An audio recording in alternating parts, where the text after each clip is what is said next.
Hey everyone, welcome back to the Twin Show. This is episode 81. I'm your host Sajid Islam, and today I'll be covering over the notable news and updates in the digital marketing space from the week of November 1st, 2021. So today we're going to first off start off with Facebook group. Facebook, which is also now known as Meta, this week announced some features that I believe you want to hear about. So first of all, this was announced in the Facebook Community Summit, and of the some of the UI changes such as customizing the colors, post backgrounds, fonts, and post formats, things like that. One of the few of the notable things that you should really hear about are, creating a unique greeting message and share group rules that new members will automatically receive when they join a group. Members will soon be able to give community awards such as like insightful post, uplifting, fun. So basically, that way you're giving the power back to the members in the group in terms of who gets the awards and things like that. So you as a group owner or a group admin do not have to do a lot of the heavy lifting.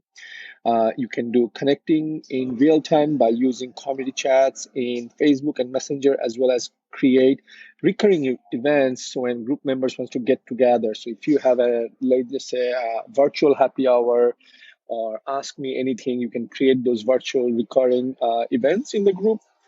The As an admin, you can pin announcements and choose the order in which the announcements show up, creating community fundraisers to raise money for group projects, which is great. But also the other thing that has been missing in Facebook group for the longest time, and which was something of my pet peeve, was that now you can actually charge for the group. So you can offset the cost of running the group by charging people.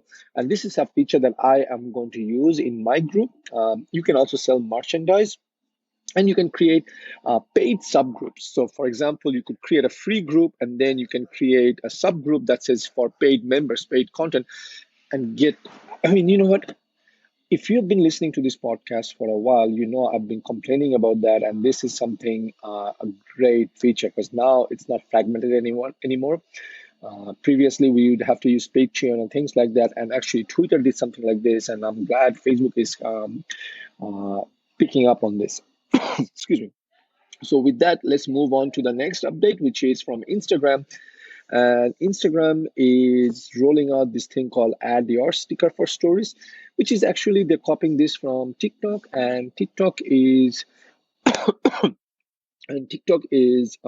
this duet feature. The purpose of this is for you to tag people in your stories, and then your comment people that you tag in could be able to take that and your story and be able to respond to it. So it's just a good way to banter and create a chain so that people stay engaged. I like it, but again, this is something not of a brand new feature. This is a feature that has existed in Twitter, and Facebook is just copying it and bringing it to and calling it an Add Yours. Okay. Next up on Instagram, we have this thing, which is Instagram launches live shopping events for the holidays. Well, again, we covered Instagram live shopping. Facebook has been testing it out. Live shopping is something that's taking off. In China, it has really, done amazing. Some people are estimating that by 2023, it should be about a 400 plus billion-dollar industry. Facebook, obviously, it is angling to become an e-commerce platform.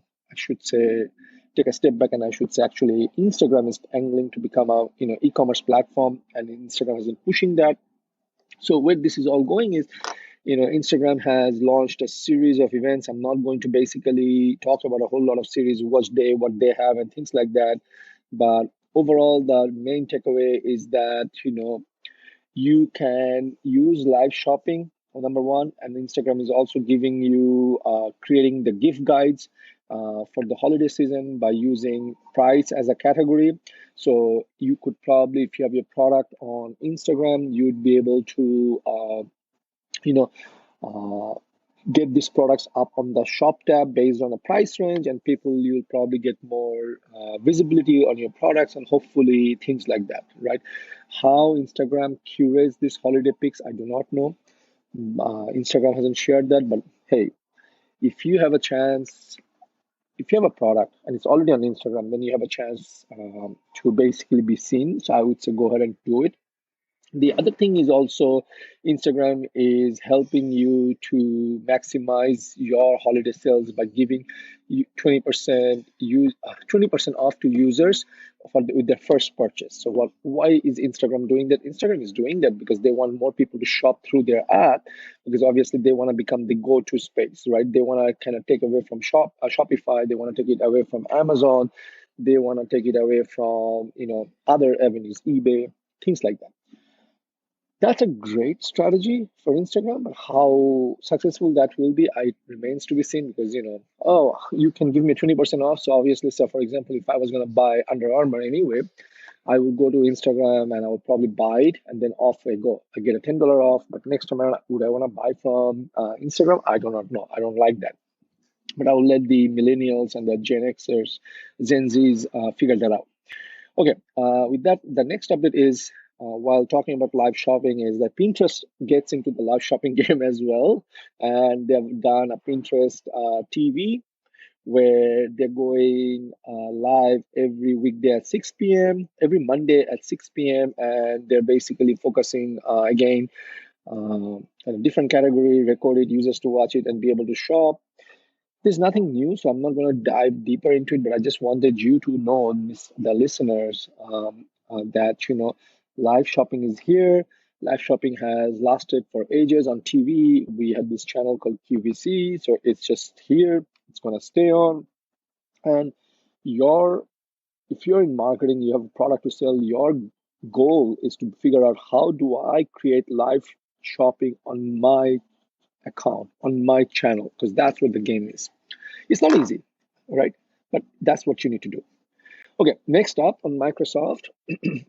Microsoft has rolled out smart shopping campaigns. Now, if you know me, you know I am not a big fan of smart shopping campaigns, anything like that, especially when if you are a small business and your budget is small, right? You don't want to get into any of these smart campaigns, but Microsoft is saying, oh, well, Microsoft market is uncertainty, and for that we have rolled out smart shopping campaigns, and it's no different from Google smart shopping campaigns. But I will tell you, if you have to choose between running your ads and not running your ads, or running your ads and running smart shopping campaigns, I would probably say do smart shopping campaigns, but with a caveat, right? That be prepared to spend a lot of money on that. If I would definitely encourage you to go work with a reputable ads person, whether it's on Microsoft side, Facebook side, or Google side, and spend a little bit more money and get a better, return on investment.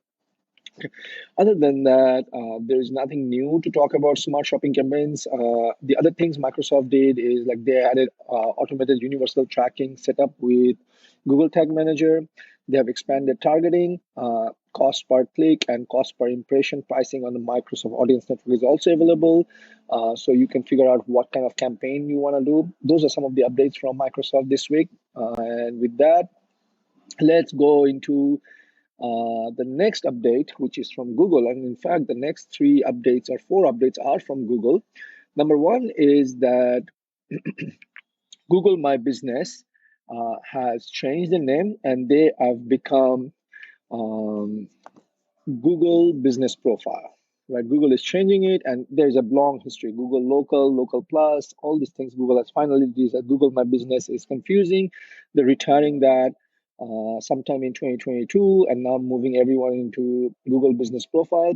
So the other few things, notable things you should know about this is like now you can claim and verify your business profile directly in Google Search or Google Maps. There is something called call history that's officially launching in US and Canada. So now you can see who are the people who called your business.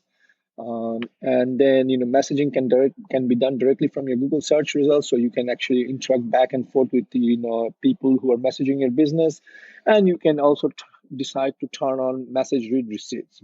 Overall, these are good stuff. So I would say check out the details in our show notes page, and you'll be glad you did.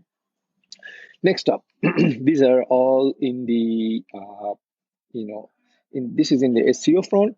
Google has announced that page experience algorithm update is coming to desktop in February 2022. Now we've seen this in Google I/O that Google says in a mobile page experience update, uh, page experience algorithm is important for your website, and that was from the mobile side, which is basically what Google is saying. Is Google is saying, how long does it take your page to render? How long, how easy people can enter something in your page, right? First content, first int- excuse me. How long does it take for for page to render, as well as how long does it take for someone to actually fill out if there's a form? How long does it take for someone to be able to put some data in there? Does it have HTTPS security and things like that? Now they're bringing this over to your desktop, right? So if you have already done optimizations for your mobile, you should be good, but nevertheless, it's still a good time for you to kind of go and check it out, just cause sometimes a page can render well on mobile, but it may not render that well on desktop, and you don't want to be get hit by Google because you know Google thought you are not doing well. So with that, let's move on to the next update, which is Tag Assistant conversion support in Google Ads. What this is basically oftentimes you're running campaigns and you do not know if your conversions are being measured properly or not, or if you're missing things out, or if everything is, when was the last time your conversions happened. So with that, what Google has done is they have created this tool called Tag Assistant Debug Mode. I'm putting the link of that tool on our show notes page. So if you're interested, go check it out. And I feel like I will be doing a deep dive on this tool sometime this week. But be forewarned, I am traveling this week, so it may not happen this week. But I think it requires me to kind of show you the how it all works, and probably this is something that's going to happen in market and grow channels like Instagram and YouTube. But overall, I like this tag assistant conversions because it helps small business owners to figure out, okay, are my conversions being tracked? Am I being able to firing it? Do we have unverified or inactive conversion actions that we should be looking into, things like that? With that, along the lines of conversion and goals, Google also announced something that is really amazing, which is now you can create group conversion actions into categories based on conversion types, and can be used to optimize bidding at the account or campaign level. Right. So what is that? Let me explain to you what this is. So for example, let's say you are an online clothing retailer. Going forward, you can set a purchase as your account default goal so that all of your campaigns can optimize for that outcome. Within this purchase goal, you will also be able to define which specific conversion actions, such as completed sale, should be used for bidding. This gives you the flexibility to optimize for what you care about while unlocking new bidding opportunities. Right. So what this basically means that you can create a goal at an account level, and then you can create sub goals. Like if you look at how website conversion works, right? You create an overarching goal, and then you create like micro goals or mini goals that contribute towards the big goal, right? So this is something marketers have been doing it, but we've been doing it manually and doing it, and I think Google is making it easier. So I like that. So the other thing you should know is that you will start to see your conversion actions grouped by these new conversion goals. When you create new campaigns over the next few weeks, our existing conversion optimizations, and bidding settings will not be changed. That means there is no action to be taken on your part for now. But obviously, going forward, you want to take advantage of this new feature. So, you got to create new campaigns, things like that, and move things around if you want to jump into that. With that, the next update I have is Performance Max campaigns is coming to Google Ads. Now, what is Performance Max? Performance Max campaigns are a new way to buy Google Ads across YouTube, display, search, Discover, Gmail, and Maps from a single campaign. Okay, if you are a small business, or if you're spending limited amount of money every day on Google Ads, this is not for something for you. Right. If you're spending, and Google, and I will tell you some of the examples that Google is using for this campaign rollout, Allianz and all these big companies, this probably spend, I would say, upwards of probably $10,000-$15,000 a day, my guess, because these are multi-billion-dollar company.